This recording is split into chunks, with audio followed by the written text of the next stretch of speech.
আসসালামু আলাইকুম বন্ধুগণ। আজকে একটা গুরুত্বপূর্ণ বিষয় নিয়ে কথা বলবো, সেটা রাজনৈতিক নেতাদের জন্য খুবই গুরুত্বপূর্ণ।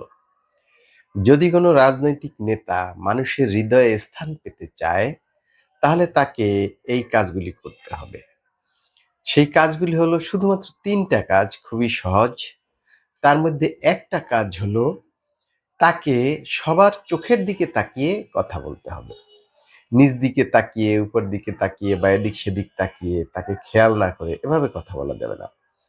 যার সাথে কথা বলবে সে তার সিনিয়র হোক, তার সমপর্যায়ের হোক বা তার জুনিয়র হোক, যেই হোক তার সাথে চোখের দিকে তাকিয়ে কথা বলতে হবে। ২ নম্বরে হলো তাকে চোখের দিকে তাকানোর সময় মুচকি হেসে দিয়ে বা হৃদয় জুড়ানো হাসি দিয়ে কথা বলতে হবে। এই যে হৃদয় জুড়ানো হাসি, এটা প্রয়োজনে তাকে আয়নার দিকে তাকিয়ে প্র্যাকটিস করে তারপরে মানুষের সামনে এই হাসিটা দিতে হবে। ৩ নম্বরে হলো তাকে সবার নাম মনে রাখতে হবে। যদি সিনিয়র হয়, সিনিয়র নেতা হয়, তাহলে তাকে যা বলে ডাকা দরকার সেটা বলে ডাকতে হবে।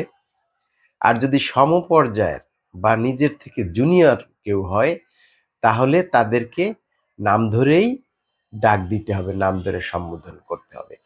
এই যে ৩টি কাজ, এই ৩টি কাজ যদি কোনো নেতা প্র্যাকটিস করে, তাহলে সে অবশ্যই জনপ্রিয় হবে এবং সে মানুষের হৃদয়ে স্থান পাবে।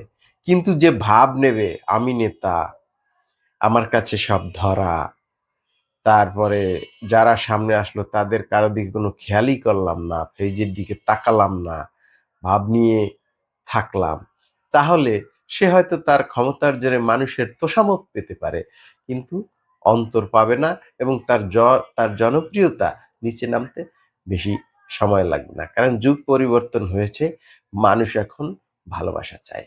আসসালামু আলাইকুম, সবাই ভালো থাকবেন।